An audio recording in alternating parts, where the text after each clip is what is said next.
Hey guys, what's up? I'm Sci-Hi. It's the start of the December season on Magic Arena, and the Brothers War set has just come out, and it has absolutely turned Historic upside down.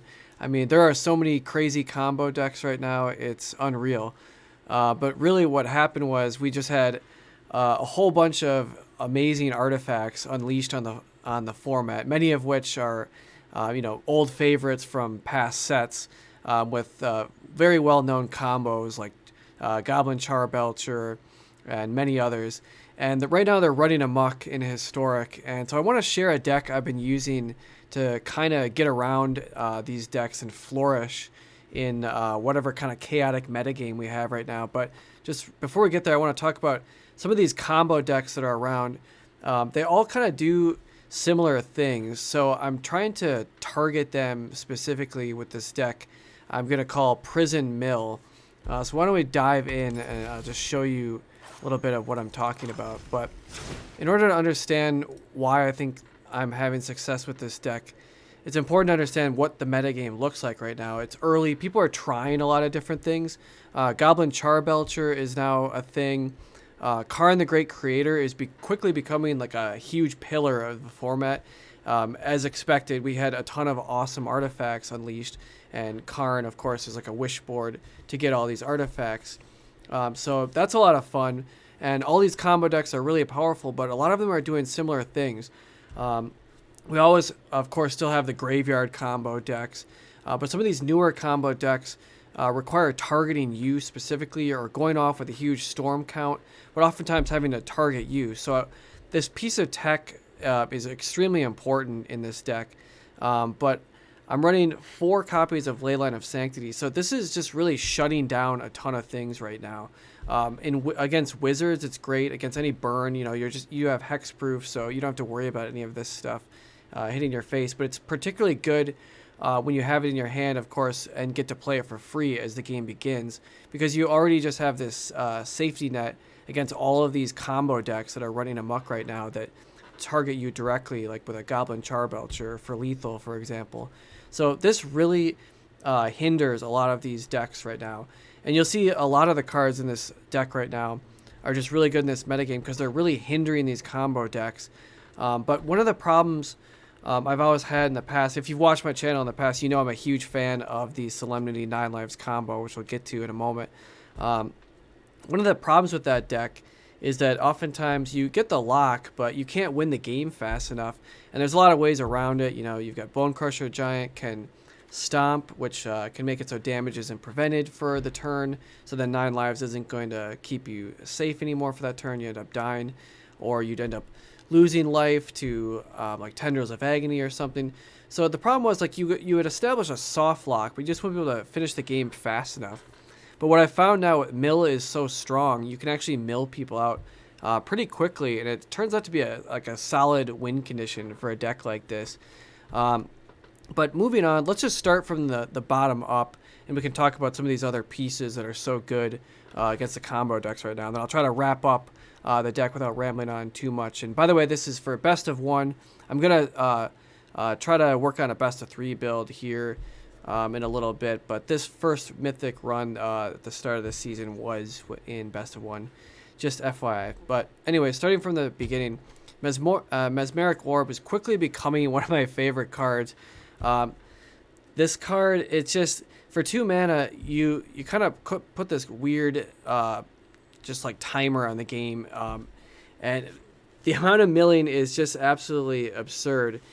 You get into situations where the opponent like can't even play anything out anymore. But for a while, like we just didn't have a dedicated source of milling very early. And I'm not too crazy on all mill stuff, but I want to have enough to be able to beat like decks like Control. But anyways, 4 copies of this. I've kind of at a loss of words, as you can see, trying to talk about this card. But I'm a little tired right now. Bear with me.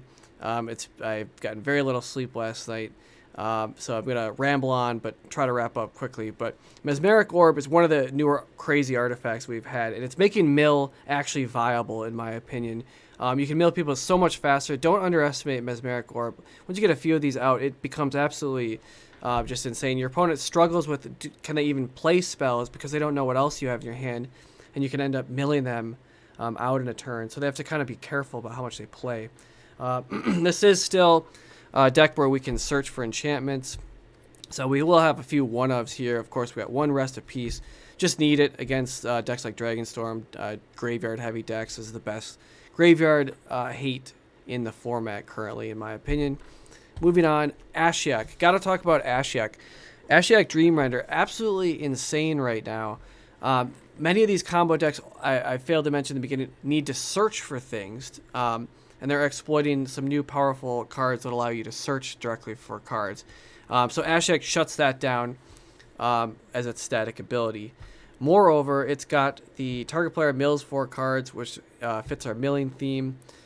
This card will shine in some matchups and be mediocre in others, but when it does shine, it's absolutely incredible because it shuts down your opponent from searching and comboing off. It also completely wrecks their graveyard, which is huge. And if this is unchecked, you can mill a lot of cards for 3 mana over time with Ashiok Dreamrender. So not to be missed, another really important card for this deck, especially in the meta right now. Moving on, other more powerful mill effects, maybe the most powerful mill effect in the deck right now, Tasha's Hideous Laughter. Huge in the format right now. Can be weaker in some matchups against some of these decks that are going with very high casting cost cards, going over the top, kind of like these green control decks with just large high ends. But when it's good, it's incredible. Sometimes you mill almost half library against like wizards or decks with really low curves. So this is just a bomb for a mill card. Also a staple in the deck, 4 copies. Another card, Teferi's Tutelage. This is our static milling, so we get this out as early as we can, and just periodic mill over time to help you win the race. With this out, you're gonna have constant milling, which is important, where you don't even have to tap anything or play spells anymore, because it can be possible you're gonna mill yourself a lot with Mesmeric Orb. But things like Teferi's Tutelage will ensure you're always on the front end, or on the winning end, rather, of the mill battle. Unless, of course, you're up against another crazy mill deck or a mirror match. Moving on, one more, another singleton in Temporary Lockdown. This thing's pretty crazy. 3 mana, we can exile everything with value 2 or less. Every non-land permanent. So this is a big catch-all to just sweep almost anything, low to the ground creatures. Oftentimes you're taking out 2 wizards with this on the 3rd turn, which is huge. But it does a lot of damage against some of these other storm decks too that have artifacts, or even just artifact aggro decks can hit all of their non-creature spells or permanents as well. So just remember, it's not just hitting creatures, but it's just sweeping everything. You will get a little bit of friendly fire. It will hit the Mesmeric Orbs, but this is fine. This is something we can play around. It's not that big of a deal. It's more of just a catch-all and something we can tutor for with our Idyllic Tutor if we need this in a pinch, and if it's huge, we can tutor it up and play it. It can be absolutely backbreaking for the opponent. So really good, relatively new card in addition to these prison decks that I'm so fond of. Moving on, another singleton, Pull of the Mistmoon, another kind of strange, weird one. Relatively newer card from Alchemy, but this is just like your banishing light, you're exiling any permanent, but it's got the added benefit of Kicker, kind of a strange ability. You can give another permanent in your hand the perpetual ability of sort of becoming another Pull of the Mistmoon or another banishing light, so you can get more value and reach from this. You get another permanent to exile something else, so it's pretty good. And again, this is just a singleton tutor target. The format's wide open right now, and Karn the Great Creator is a huge thing right now, which is really cool. The format's really exciting right now. There's a lot of things going on, but that means that they can tutor for really specific crazy threats like a Platinum Angel, which is kind of a problem for a deck like this. When they have a card that says they can't lose the game, when we're trying to win the game in an unconventional way, obviously you have to have an answer for a Platinum Angel, and Pull of the Mistmoon is our answer for something like that. But there's countless other examples of just weird cards you'll have to answer, maybe Planeswalkers, other combo pieces where this has a role in the deck. And again, you just get that added benefit with the kicker ability to get a little bit more reach from the card. But moving on, we come to our favorite 9 lives and Solemnity combo. Of course, this is the whole like point of the deck. If you're not familiar with it, you're just locking out all basic damage to yourself. With these 2 cards out, nothing. The 9 lives will not get counters, so it stays in play indefinitely. And basically, you're invulnerable, except for losing life and other ways to lose the game, or if they have something like a stomp from a Bone Crusher Giant to make it so damage can't be prevented in a turn, then your damage won't be prevented. But for the most part, this is pretty much a soft lock on just dying from conventional damage. But more importantly, Solemnity is another hate piece.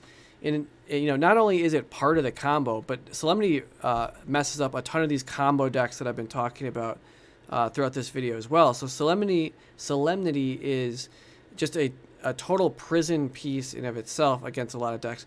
The amount of work this thing does, you would have an incredibly long list to talk about every card this gives problems to in other decks.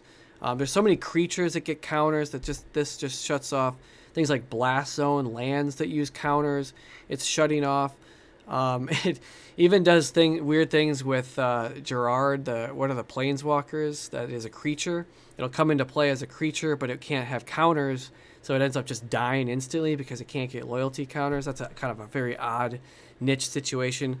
But something that is not niche that is very effective with Solemnity is Wishclaw Talisman, or whatever it's called, the artifact that lets you search up Tutor for cards.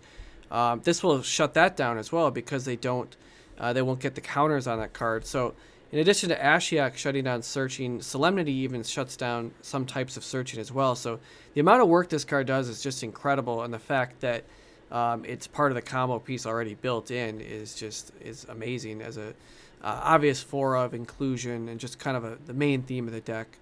Totally integral part of the deck, really. Moving on, Idyllic Tutor. 4 copies. Again, just a tutor deck. This is just to help you find the combo as fast as possible. Most of the time, you want to soak up as much damage as you can and then drop 9 lives. And, obviously searching for whatever piece you're looking for to establish a combo. But that's the deck in a nutshell. I talked about the Leyline of Sanctities already and how effective those are. Lastly, just the lands. Got a total of 25, which is kind of a lot, but as you can see, the deck's really heavy on 3 CC cards, casting cost cards. So we've got to hit our land drops. It's imperative to the game. We can't miss a land drop. It's backbreaking and often the difference between winning or losing. So we're heavier on white. So we got just a little bit more white mana. We've got the plains just for effects that allow us to search for basics. You always want to have a few basics in your deck. The only real special outlier land here that's maybe less obvious in a white-blue shell is just the Ipnu Rivulets. But as you can see, obvious, just another milling effect. A couple more copies to further make it so that we win the mill battle. So that's the deck, best of 1. Let me know what you think of it, guys. I'm going to work on a sideboard for it and start experimenting with best of 3 and see how viable it is. I think it absolutely could be. I mean, already in my head, I'm thinking like against control, you can ditch a lot of the prison elements because you're not under threat from them very quickly. So then you can go all in on the mill plan, and there's a lot of other mill cards we can bring in to just mill the opponent even faster and just go for a total linear game plan. And if you're not against control, you're up against other things, we can build out the sideboard to just be better equipped to handle the type of deck we're up against so that we make sure we have the right answers for their threats. So I absolutely think this could be viable at best of 3 as well. But as many of you know that are longtime watchers of the channel, you know I love this prison deck. So it's one of my favorite decks in best of 1 for just running up in the season, getting to Mythic, because it's such decisive games. A lot of decks just cannot handle the 9 lives Solemnity combo, so you win quickly. It's pretty easy to play. There's not a ton of decision making as well with this deck, so it's not totally mindless by any means, but it's there's no combat to worry about. We're creatureless, so of course we've got Kaheera, the Orphanguard. But that being said, it hasn't been that easy this run up. Like I said or talked about earlier, this run up this month to Mythic. It's been crazy because it's really the wild, wild west out there right now. There's so many wild decks right now. Let me know what you're playing in the comments. Been seeing a lot of just crazy mono green decks that go over the top and exploit Karn the Great Creator, which is so strong right now in Historic with all these new artifacts. So it's crazy times, guys. I hope you're enjoying the format as much as I am, and let me know what you think of the deck. If you end up trying it, good luck on the ladder. And as always, guys, peace.